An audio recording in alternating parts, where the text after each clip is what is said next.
Hello, this is First Fire Non-Assault Move. Welcome back to the War in the East series. This episode's going to serve two purposes. To get caught up, it's been a while, a couple weeks. Still have my obligations with Uncle Sam, real life commitments. Haven't had the time to get back to the channel. Happy to do that now and talk about the approach we're going to take with the rest of the War in the East series and throw around some ideas for future titles for the channel moving forward. With that in mind, we're going to do a lot of the execution off camera, and we'll bring the significant events to the channel, what's happening along the front. On that topic, once we encircled Moscow, 170 formations, the writing was on the wall. The Germans, there's no way the Germans are not going to have a major victory. Let's look at the victory screen here. We're at 235. We're quite a ways away from 290. I'm projecting in 1944 we're going to end up in the 240s, 250s. We will have an Axis major victory. 290, there's not enough time to take that many cities to get an automatic decisive Axis victory. So we're looking at an Axis major victory. Already we are sitting in that window. What can we do? We can improve that score by another 15, 20, potentially. It still gives us an Axis major victory. Soviets are in no position whatsoever to conduct any of their own offensive operations and threaten the Germans whatsoever. They are just weathering the storm, hoping for an armistice, hoping for the Allies to create a second front and relieve some of the pressures. But at this point, it's a German victory. For that reason, For that reason, I'm thinking forward how we're going to approach this series.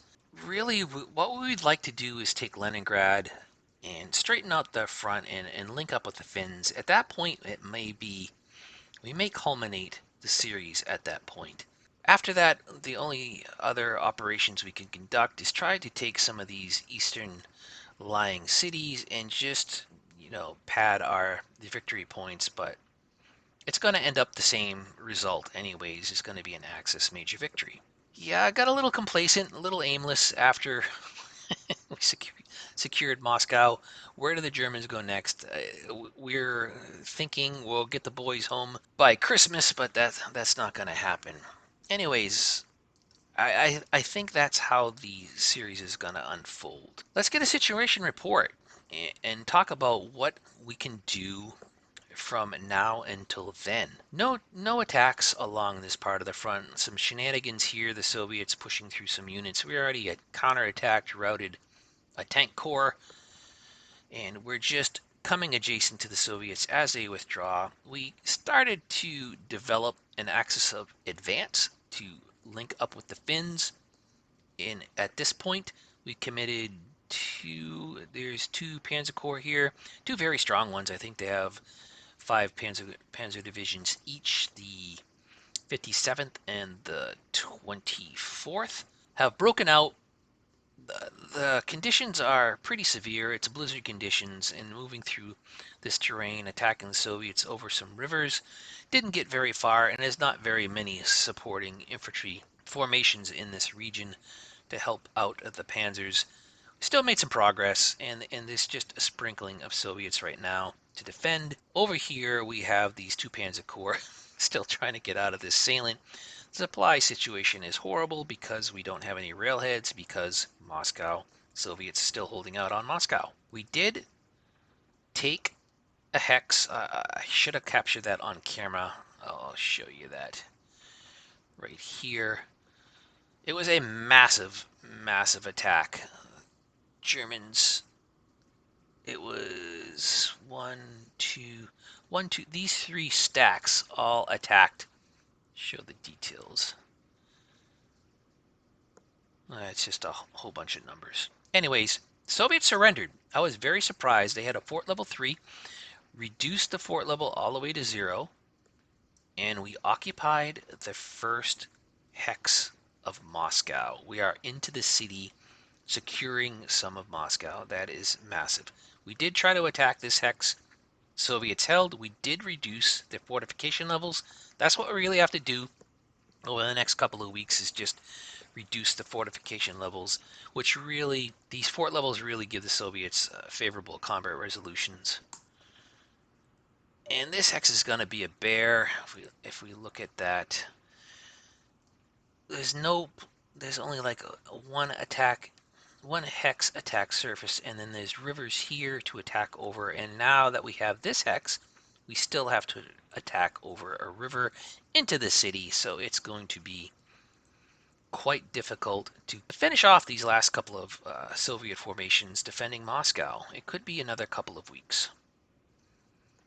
With that in mind, these infantry corps are not going to be able to support any offensive operations for at least another month, and we're already here the first week of December, so we're looking at January, I think, at the earliest, that we'll have infantry corps up to the front to assist the Axis advance that the panzers have just started to develop. We are in the preliminary stages of pulling out some of the infantry corps.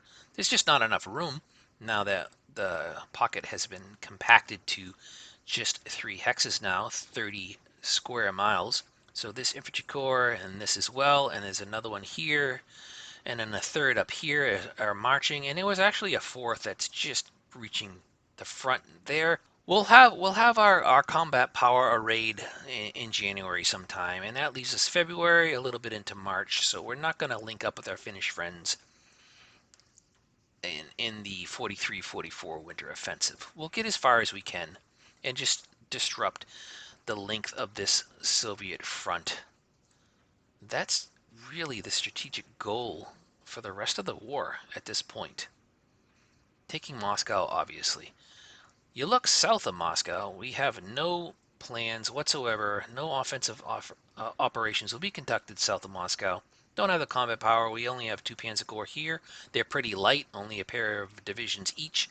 That's just in case the Soviets try any shenanigans, but this is going to be a very long, very quiet front for the next several months. All eyes are to the north, all efforts are to the north. So with that in mind, again, we'll conduct a lot of these turns off camera. There's not much to really report over the next month, month and a half until the Germans get their forces arrayed and in place.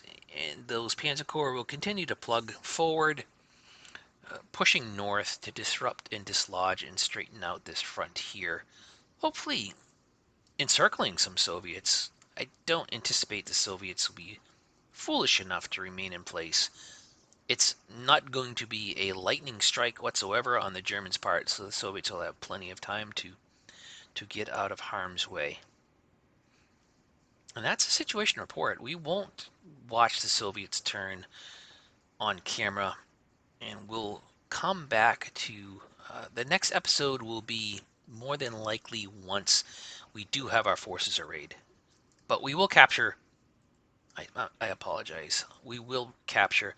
I admit I was editing and I did this attack and I didn't like I didn't like how the editing was going.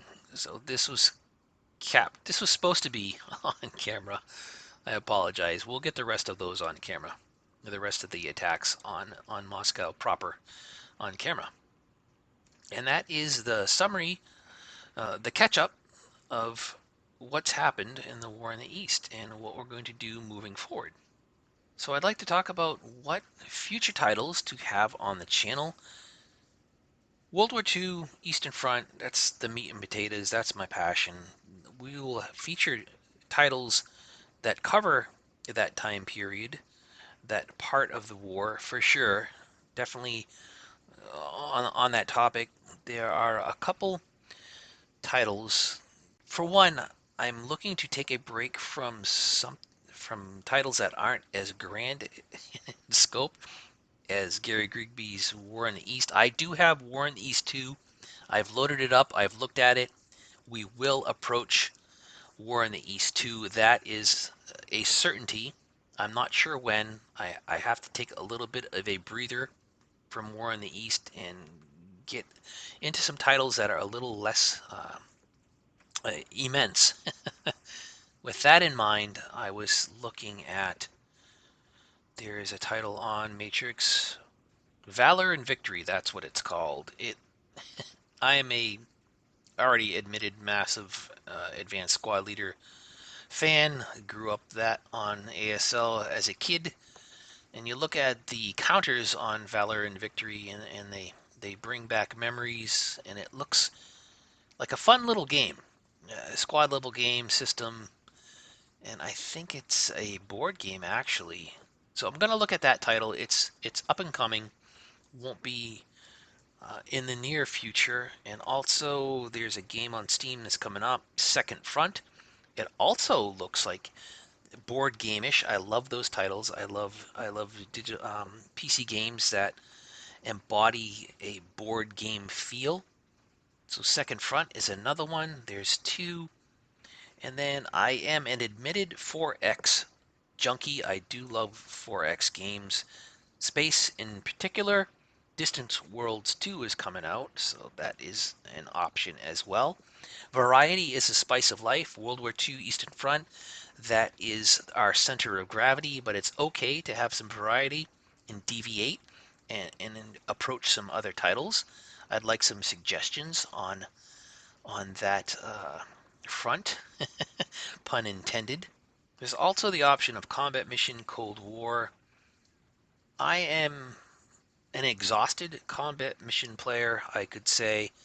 I started playing Combat Mission when the demo came out, CMBO demo came out, and I think it was 1999 and 2000. Since then, I've played thousands of games of Combat Mission with people from all over the world. It was the best gaming experience of my life. But I've played it so much, and I just don't have the passion anymore for Combat Mission right now. So I'm not sure about Combat Mission Cold War.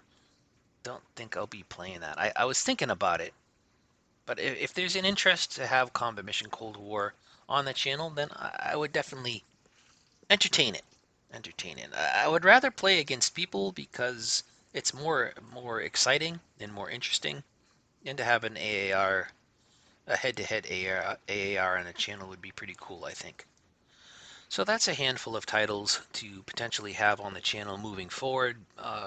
Boy, like 3 or 4 of them probably won't even be released for a while. So we have to look at something in the near future, what we can have on the channel as we finish up the end game of War in the East.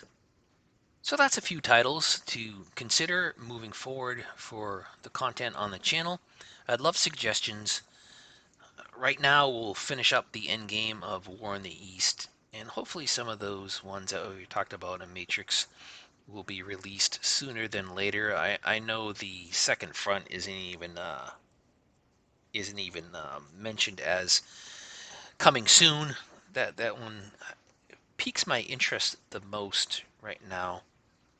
Although the Valor and Victory and Valor, I forget how you say that. That one looks great as well. Some titles, some options.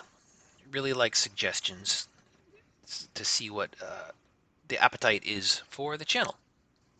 All right, so I look forward to any suggestions for future titles, and we'll wrap up this situation report. And the next episode, hopefully there'll be some success along these axes of advance as we try to link up with the Finns. I hope you enjoyed watching. This is First Fire, and Nanaso move out.